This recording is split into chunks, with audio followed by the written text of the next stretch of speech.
Hello बच्चों, आज आपका फिर से स्वागत है आपके YouTube चैनल पाठशाला पे।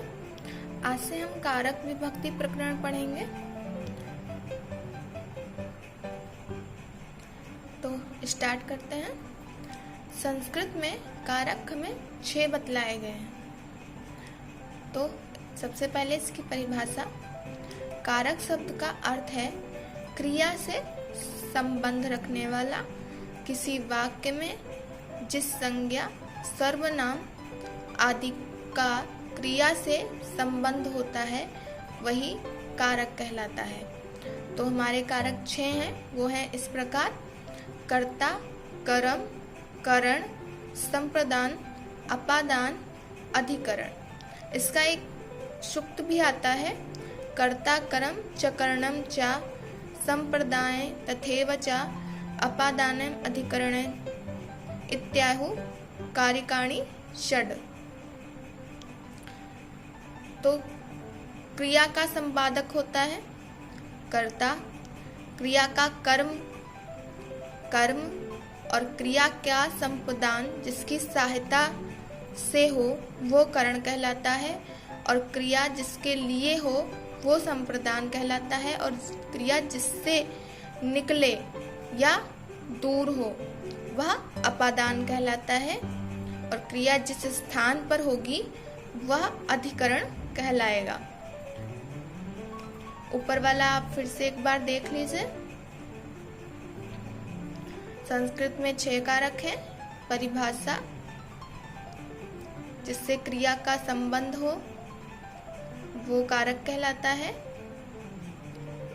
6 कारक और इसका एक सूक्त। अब आगे बढ़ते हैं विभक्ति पे। विभक्ति संस्कृत व्याकरण में विभक्तियां 7 बतलाई गई हैं।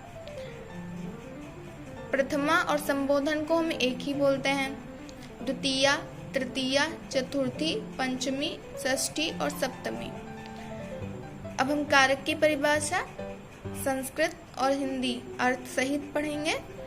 तो है क्रियान्वयितम कारकम, अर्थात क्रिया का अन्वय करना, अर्थात क्रिया के संबंध को बतलाना ही कारक कहलाता है। और नेक्स्ट परिभाषा है आपकी या क्रियाम करोति सः कारकः, अर्थात जो क्रिया करता है वह कारक कहलाता है। पहली आपकी परिभाषा थी क्रियान्वयतम कारकम, और नेक्स्ट परिभाषा थी आपकी या क्रियाम करोति सः कारकः। इसको आप हिंदी अर्थ सहित लिखेंगे तो आपके नंबर अच्छे आएंगे, और आपको पता भी होगा कि आप जो संस्कृत में पढ़ रहे हैं उसका हिंदी अनुवाद क्या होता है। बच्चों, अभी हम सिर्फ सामान्य ज्ञान पढ़ रहे हैं कारक विभक्ति प्रकरण का, फिर बाद में सिद्धियां भी करेंगे। तो पहली है आपकी विभक्ति प्रथमा विभक्ति। प्रातिपदिकार्थ लिंग परिमाण वचने मात्रे प्रथमा, ये पहला सूत्र है आपका प्रथमा विभक्ति का। इसका हिंदी अर्थ होता है प्रातिपदिक अर्थ में, लिंग अर्थ में, परिमाण अर्थ में और वचन अर्थ में प्रथमा विभक्ति होती है। प्रतिपादिक अर्थ में सार्थक शब्द को प्रतिपादिक कहते हैं। उदाहरण के लिए जैसे कृष्णा होता है, श्री होता है, ज्ञानम, निश्चय या उच्चय। अब लिंग अर्थ में संस्कृत में लिंग 3 होते हैं: पुल्लिंग, स्त्रीलिंग और नपुंसकलिंग। तो पुल्लिंग में तटः बनता है, स्त्रीलिंग में तटी बनता है और नपुंसकलिंग में तटम बनता है। आगे बढ़ते हुए परिणाम परिमाण अर्थ में, परिमाण का अर्थ है माप, तौल। तो द्रोणों वही, इसका उदाहरण हो गया। फिर वचन अर्थ में संस्कृत में वचन बच्चों 3 प्रकार के होते हैं: एक वचन, द्विवचन, बहुवचन। तो एक वचन का उदाहरण एकः, द्विवचन का द्वौ, बहुवचन में बहुवः। फिर संबोधने च अगला है आपका। तो संबोधनवाची शब्द में प्रथमा विभक्ति का प्रयोग होता है। उदाहरण में जैसे हम हे राम, हे कृष्णा ऐसे कहते हैं ना, वो संबोधने च में यानी कि प्रथमा विभक्ति में आता है। इसमें आप नोट डाल के बच्चों लिख लीजिएगा, प्रथमा विभक्ति में कर्ता कारक का प्रयोग होता है। ऐसे ही आगे अगली विभक्ति पढ़ते हैं, द्वितीया विभक्ति है नेक्स्ट।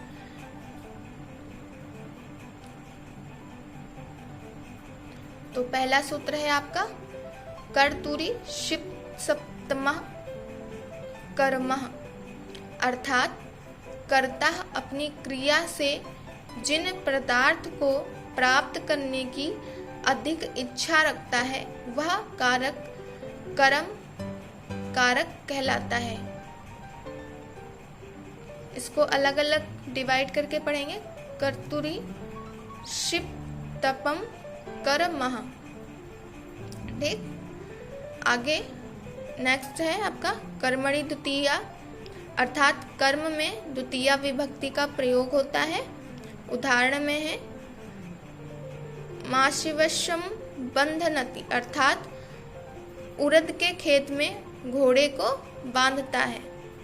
तो घोड़े को बांधता है, उसका कर्म हुआ ना, वो भी उड़द के खेत में।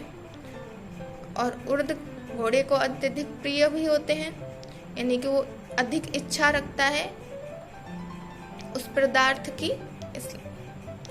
फिर इसका स्पष्टीकरण है, जैसे यहाँ उड़द कर्म है, अश्व को अभिष्ट है यानी कि प्रिय है, वहीं उन्हें खाना चाहता है। फिर वही कर्ता के लिए उड़द अभिष्ट नहीं, उसका बांधना ही है, यानी कि उसके लिए जो बांध रहा है ना, उसके लिए उड़द अभिष्ट नहीं है, घोड़े का बांधना उसके लिए अभिष्ट है। इसलिए कर्तुरी शिप्तम कर्मः सूत्र से अश्व की कर्म संज्ञा करेंगे। फिर कर्मणि द्वितीया से अश्व में द्वितीया विभक्ति का प्रयोग होगा। जैसे एक और उदाहरण है आपका हरि भजति, जैसे हरि को भजता है, ये इसका हिंदी अनुवाद है। फिर इसके स्पष्टीकरण पे अगर जाएं तो इस वाक्य में कर्ता का अभिष्ट हरि है ना, और अतः कर्मणि द्वितीया सूत्र से हरि की कर्म संज्ञा होकर कर्मणि द्वितीया सूत्र से हरि में द्वितीया विभक्ति होगी, क्योंकि अभिष्ट जो चीज है उसमें हो रहा है ना कर्म कारक, तो हरि उनके लिए अभिष्ट है, इसलिए हरि की द्वितीया विभक्ति होगी और उसमें ही कर्म कारक होगा। नेक्स्ट सूत्र है आपका तथा युक्तम चीनी स्पष्टम। तो इसका हिंदी अनुवाद देख लो, अर्थात जो पदार्थ कर्ता के अनिश्चित होते हुए भी इप्सित की तरह क्रिया से युक्त होते हैं, उनकी भी कर्म संज्ञा होती है। जैसे अनिश्चित कोई गांव को जा रहा है और वो गांव को जाते हुए कुछ अभिष्ट तो नहीं था कि वो तृण को या किसी चीज को छू के जाए, बट वो छू लेता है, उसके लिए है ये। तो आपका उदाहरण है ग्रामम गच्छम तृणम स्पृशति, ग्राम को जाता हुआ तिनके को छूता है। वो सीधे भी जा सकता था बट उसने तिनके को छू लिया। तो यहाँ जाने के लिए तिनका अनेकाश्रित है, यानी कि जरूरी नहीं है, किंतु छूना क्रिया के फल से युक्त होने के कारण तृण में भी क्रम संज्ञा होने से द्वितीया विभक्ति होगी। अब क्या करें, उनको गांव जाते हुए तृण को छूना ही था, तो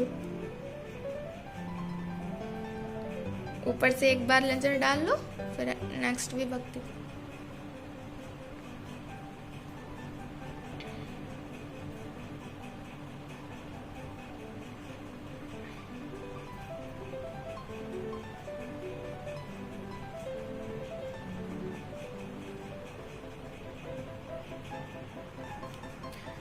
नेक्स्ट सूत्र है आपका आकथितम चा। आकथित धातु 16 बतलाई गई हैं, जो इस प्रकार है। इसका ये सूक्त है द्रुहा चप चद दंड रुद्धि प्रच्छि चिपुष्र सुजि मथ मुषाम कर्म युक्त स्याद कथितम तथा श्यानि हकृष व्यायाम। तो सूत्र की व्याख्या करते हैं। इन 16 धातुओं के कर्म से जिनका संबंध होता है, अपादान आदि की विवक्षा नहीं होती है, वही आकथित कर्म कहलाता है। जिसमें अपादान आदि की विवक्षा ना हो वो आकथित धातु होती हैं। और ये निम्नलिखित धातुओं के 2 कर्म होते हैं। जैसे द्रुह माने दुहना होता है, याच माने मांगना, पच माने पकाना, दंड माने दंड देना, रुद्ध माने रोकना, पृच्छ माने पूछना, ची माने चुराना, ब्रू माने कहना, शास माने शासन करना, जी माने जीतना, मथ माने मथना, मूष माने चुराना, नी माने ले जाना, ह्री माने हारना, ट्रिश माने खींचना और वह माने ढोना। वहन करना जैसे होता है ना, वो ढोना। तो ये सारा संस्कृत के साथ हिंदी भी लिख देना। जब हमारी सूत्र व्याख्या पेपर में पूछी जाएगी तो सारा लिखना पड़ेगा। तो चलो, पहली आपकी दूह धातु थी। तो पहले दूह धातु का उदाहरण गाम दुग्धि पया, यानी कि गाय से दूध दूहता है। यहाँ गाय सामान्यतः अपादान कारक है, किंतु आकथित धातु होने के कारण अपादान कारक की विवक्षा न करके आकथितम च सूत्र से गाम की कर्म संज्ञा होकर कर्मणि द्वितीया सूत्र से गाम में द्वितीया विभक्ति होगी। यहाँ पे बच्चों गाम है यानी कि गाय वाला, यहाँ पे मैंने बाय मिस्टेक ग्राम वाला लिख दिया है, तो ये आप सही कर लीजिएगा। और इसके नीचे ये हलंत नहीं है, ठीक। नेक्स्ट है आपकी याच धातु, यानी कि उदाहरण है बलि याचते वसुधा, यानी कि बलि से पृथ्वी मांगता था ना। तो यहाँ बलि अपादान कारण है, लेकिन अपादान कारक की विवक्षा में ना करके आकथित धातु याच होने के कारण बलि को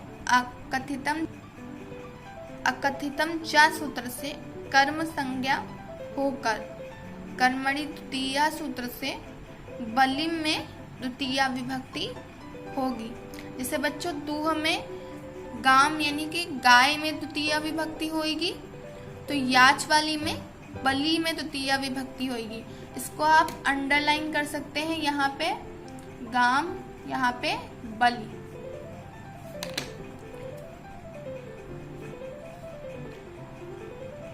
नेक्स्ट आपकी है पच धातु, उदाहरण तंडुलान ओदनम पचती, चावलों से भात पकाता है।